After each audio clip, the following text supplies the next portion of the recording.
Are you surprised to see northern cardinals in unexpected places? Here's why these feathered beauties are on the move. The northern cardinal, everyone's favourite red-coated songbird, is becoming a regular sight up north.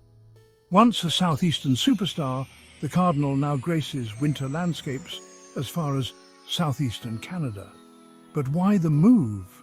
Feeders stocked with sunflower seeds might be to thank. These hearty snacks have given cardinals the energy boost they need to venture into colder territories. And did you know?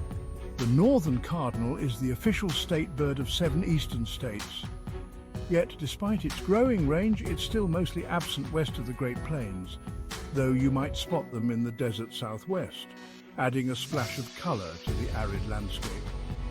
So, next time you see a flash of red on a snowy day, remember, our northern cardinal friends are on an epic journey northward.